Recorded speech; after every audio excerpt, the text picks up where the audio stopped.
And welcome. You are locked on to a bonus Locked On Mavericks podcast, weekend edition, Saturday if you're watching this, maybe Friday on YouTube. By the way, subscribe to our YouTube channel if you're not already. We have an incredible amount of subscribers already. We did not expect. So thank you guys so much for subscribing.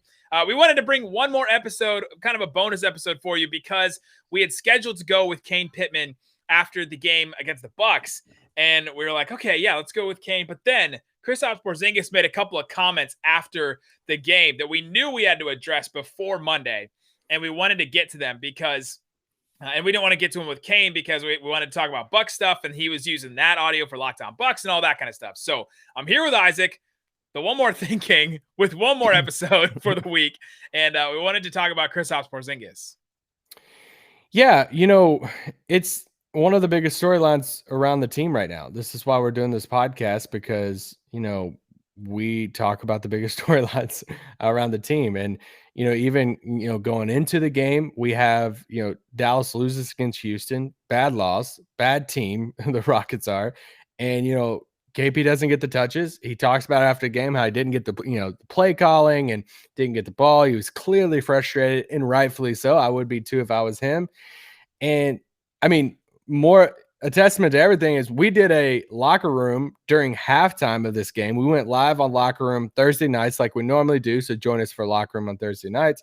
But we decided to do it during the middle of the game. Towards the end of the second quarter, we went live. A good amount of you guys were in there. And for the first three questions, the three people we had on stage was, about the chemistry, Luka and KP, that chemistry. Is it okay? Is it? So it's what a lot of you guys listening are thinking about, talking about. I had multiple texts tonight on my phone during and after the game about this, and rightfully so, because it's two young cornerstones of your franchise. There's no way around that. Any team in the league that has two superstar young cornerstones of their franchise that you plan on being together for the next 5, 6, 7 years, then any type of chemistry issues is going to be magnified. Now, what the level of that is, we don't clearly know all the extent of that. There's frustrations there very clearly. A lot of that has come to light because of what we've seen from KP. From Luka's side, Luka has taken the PR angle of it as best as he's. I mean, he said after Houston, he said, hey, everybody has bad games. He's always saying, hey, we want to get KP the ball. Luka is saying, he is saying the things that you would normally hear. KP is more of, hey, I'm going to express. Luka doesn't say much things, right? Like we should mention that. Luka keeps it real short and sweet, usually points to team stuff. He always says the stuff about stats. Oh, I don't care about stats. I just want to win, right? He keeps it real short and sweet. Yeah. KP is the opposite of that almost. Yeah, and we all know that team chemistry stuff happens on teams all the time between star players, role players, whatever. It happens on so many teams. It's just a lot of times we never hear about it.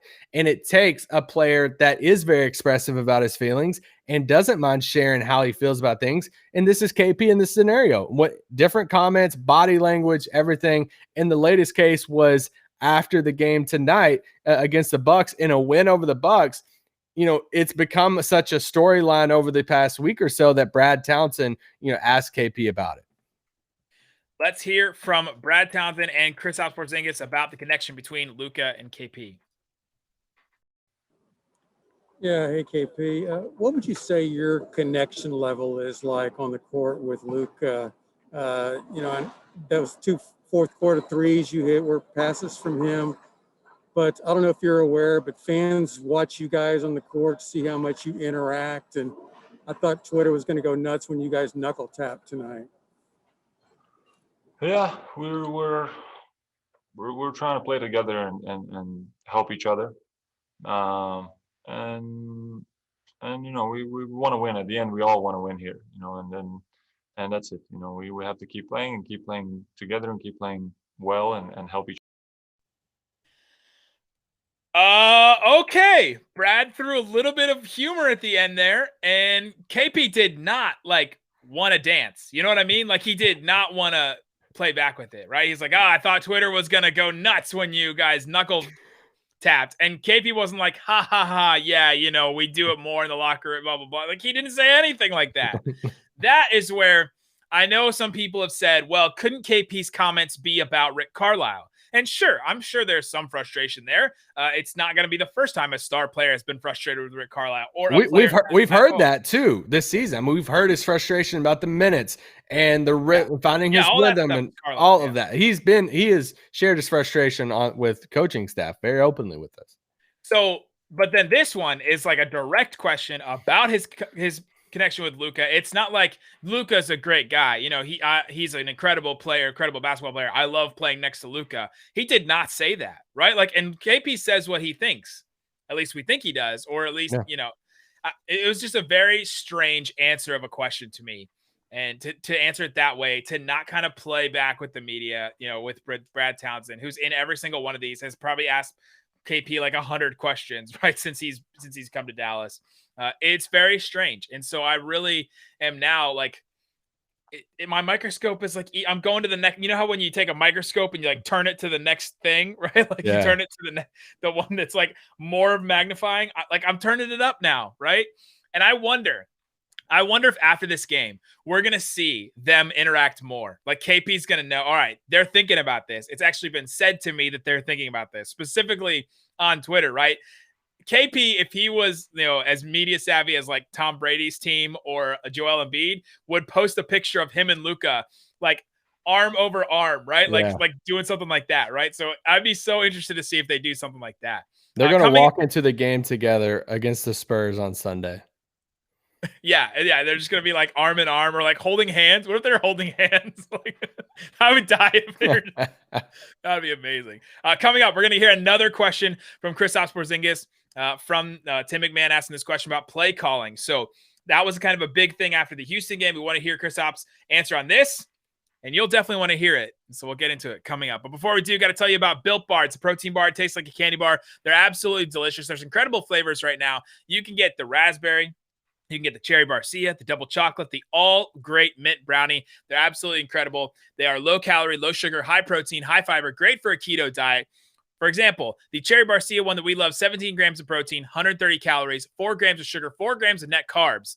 And you can get them at BuiltBar.com. Use that promo code LOCKED15 and get it 15% off your next order. Again, that's LOCKED15, 15% off at BuiltBar.com.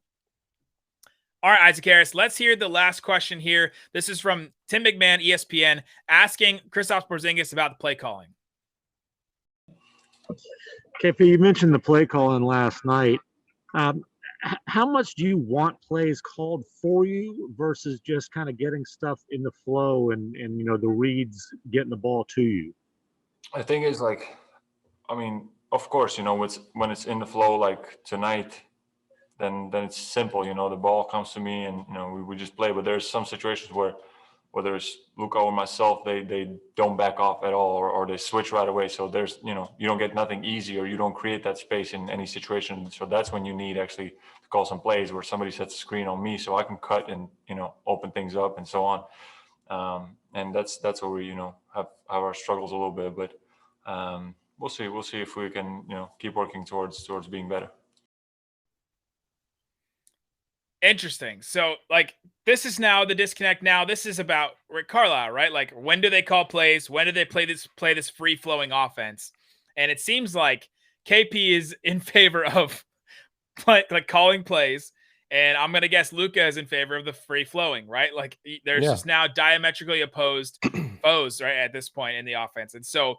This is not uncommon with teams, right? One player thinks they should play this way to maximize his strengths. Other player thinks they should maximize his strengths. The coach is probably going to go what's best for the team, which is Luka.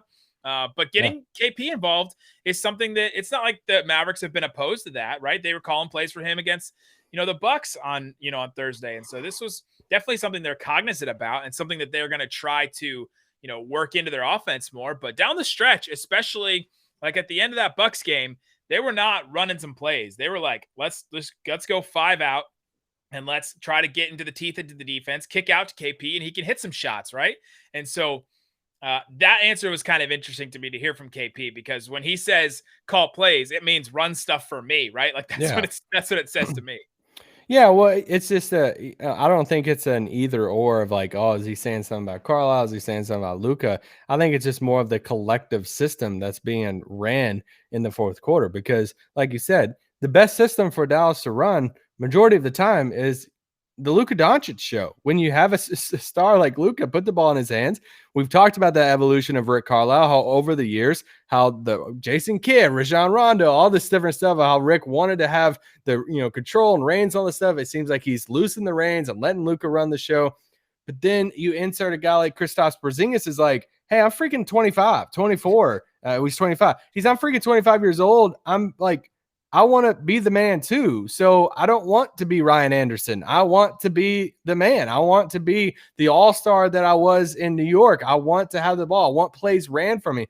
And he's saying I want plays because plays ran for him guarantees him getting the ball. When we saw that Houston game, and it's that free-flowing thing. If it's not Luka taking the shot, it's Luka dictating who's the open guy, and then bam, KP's not, he's not getting the ball. So it's something they have to figure out. We all know this. We all know there's some frustration there. The biggest question is, how detrimental would it be long-term? Because like Nick just said, this is like chemistry stuff isn't uncommon. Like this stuff happens. We see it. Right? The Warriors with Draymond and AD, the most recent example of this. It's like teams win the title sometimes when two of their like starters and their stars don't get along the best. Now, can it tear the team apart? It potentially could. Could it tear the duo apart? Potentially. Like you have to at least leave that out there. But we just don't know from our angle that we don't know all the behind the scenes stuff. We don't know the extent of their relationship and all that different stuff. We don't know that. You hope that they can come. How many of you listen to this podcast, you work with somebody in your workplace that you just don't like. And you're like, hey, we have to have a relationship for the better of our business, for the better of our company, for the better of our department, for the better of whatever it is. I'm not going to hang out with you. For the better of a daily Dallas Mavericks podcast, for example. Oh, I thought we were friends. The veil has been torn. We are not friends. No, I'm just kidding. But it's like, but there's some people that you're like, hey, cool. We can talk about us sending emails, but we're not going to have some drinks together and on my back porch this weekend. Like that's just we all have relationships like that, but can you come to a common ground to work together to make the best and to achieve the best for your team and your department? You insert whatever work situation that you're in. That's what Dallas has to figure out this season moving forward is, hey, we understand it's rocky. We understand that it's probably not the best right now between our two cornerstone franchise guys, but is it sustainable? Can we win at the highest level? Is it that bad yet? And that's for Dallas to decide, not us. Yeah, because what can happen, right? KP can't ask for a trade right now, right? Like they can, they're not going to buy him out. You know what I mean? Like they're not going to waive him. He wouldn't want to buy him. He wouldn't want them to buy him out and lose all that money. So, like, what can really happen? KP can pout and he could, bring the team down maybe. But like Isaac said, the Mavericks have to figure out how to make this work. And I think Luka and KP are professional enough that they're going to try to make this work. And KP, all his comments in some of those quotes about, Luka and his connection is we're going to try to make it work, on the basketball court. We're going to try to make it work. We're trying to make it work on the court.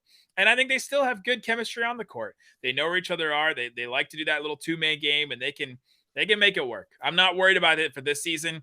It's what happens when the season is done. What happens when the Mavericks lose in the first round? What happens if they're in the play-in and they lose in the play-in because KP was taking a bunch of shots or because Luka wouldn't pass? You know what I mean? Like what happens then if it gets to that certain point? So, we wanted to just bring this to you and winning cures all, right? I mean, 100%.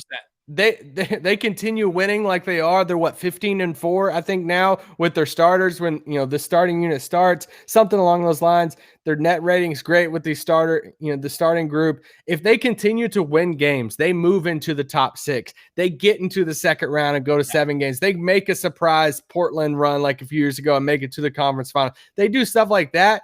Then all of a sudden this chemistry stuff is kind of taking a back seat. It doesn't have such a bright light. But like you said, if they go into a play-in game and they lose and they don't make the actual playoffs, or let's say they make the playoffs and they lose in like 4 or 5 games, and this stuff is clearly still an issue. There's still a lot of body language. There's still some passive-aggressive comments after the game. There's still some shot stuff in the fourth quarter.